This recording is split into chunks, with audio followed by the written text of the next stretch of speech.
Let's face it, most of us under a great deal of stress. We deal with it every day. How do you declutter your mind? What do you do to try to reduce the stress? Hi, I'm Dr. Brian McDonough. Welcome to Primary Care. Today on ReachMD, very special guest is Michel Pascal.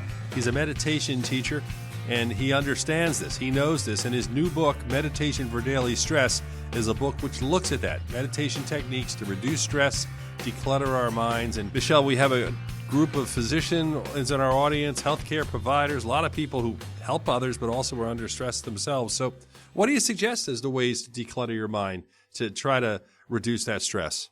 We need peace. First, we need peace. We need to be more calm in our daily life because in America, we need to be very active and productive.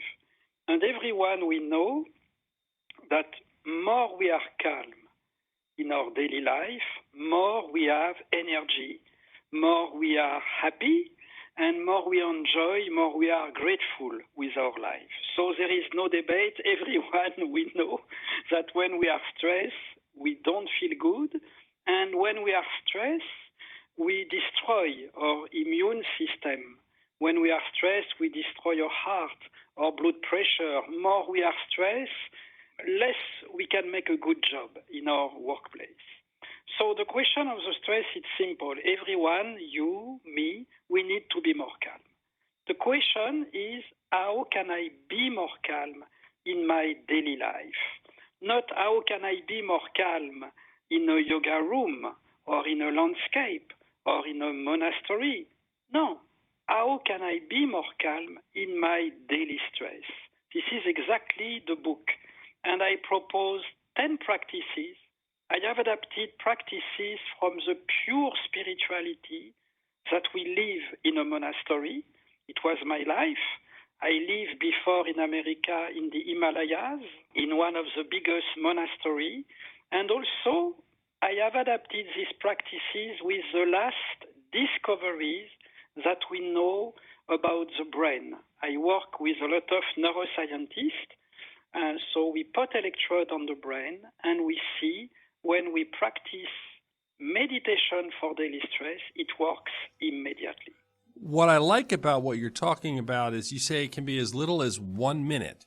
I mean, that much. Can you regroup, center yourself in that shorter period of time? You know what we can do, Brian? We can make 1 minute meditation together for your followers on air. This is the best answer, how to meditate. Okay, sounds great. How do we do it? So I snap 3 times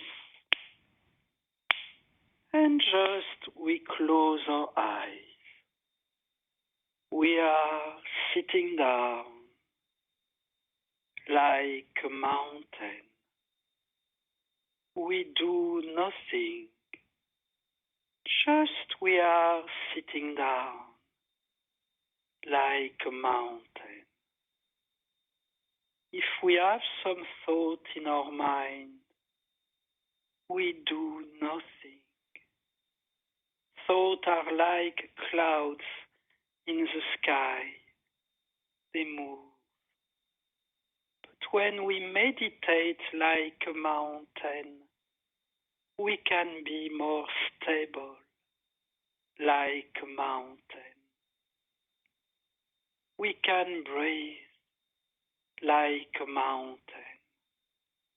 So we visualize a mountain. We see the stability of the mountain. We breathe in mentally the stability. We keep our breath and we exhale the stability of the mountain in all our body. And immediately we feel more stable. We feel more calm. When we meditate like a mountain, we become a mountain. And we open our eyes and we see around us the colors are more real. If we touch our fingers, The sensation is more real. How do you feel, Brian? It's relaxing. I got to ask you some questions. Why the mountain? Why did you focus on that? Was there a secret to that or just any image? Yes, the mountain is the first practice that we learn in a monastery. Because when we are sitting down like a mountain, when we visualize a mountain, immediately in our brain we create the cognitive process associated to the concept of the mountain.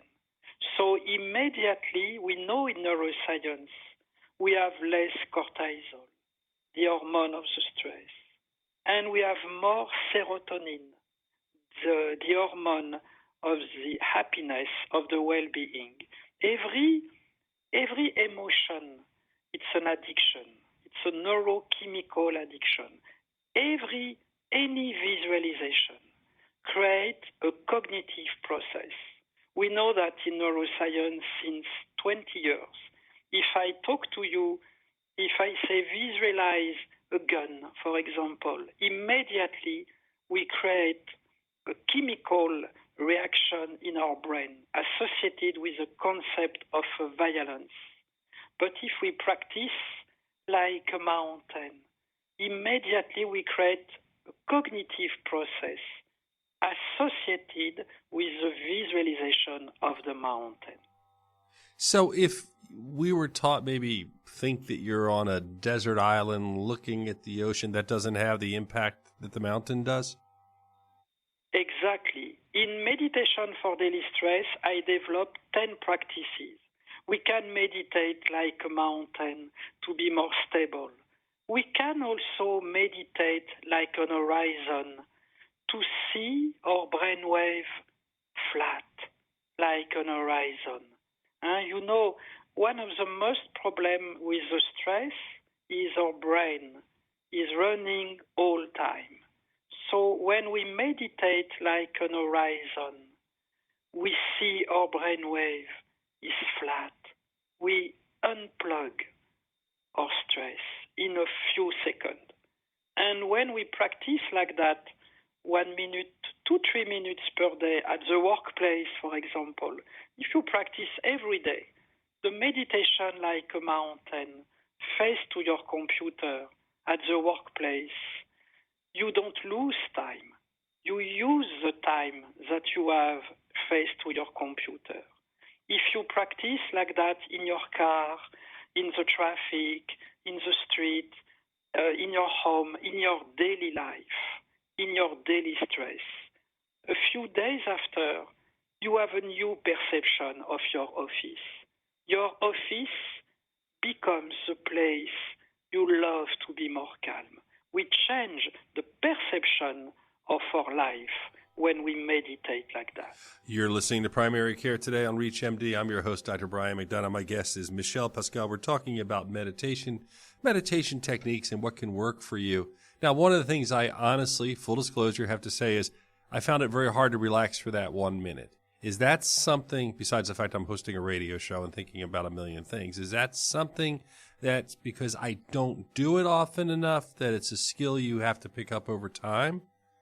Why? I mean, were you able to find a euphoric state in that minute? Yes, the key is when we practice 1 minute, it's very short time. But in reality, in the brain, there is a lot of activities with the neurochemical. So when we practice, for example, 1 minute, when we start our car, when we go to the traffic, when we practice 1 minute, when we start our day face to our computer, when we practice 1 minute, when we take our coffee, when we go to restroom, the key is to use every situation of our daily life to train our mind. This is meditation for daily stress. I use every situation. For example, one of my favorite practice is to say to you, how are you? How are you? It's my mantra. It's my favorite practice. Because every time per day we say, how are you? Most of time we are not present. We say, how are you? But we don't really care. So when we use the moment, it's very short time to say, how are you? How are you, Brian? Suddenly, I am very present to you. And multiply every day, every time I say to someone, how are you? I train my mind to be more calm, to be more present. Because the goal of the meditation, it's to be more present. It's to be more grateful. It's to be more calm, to really enjoy every minute of our life.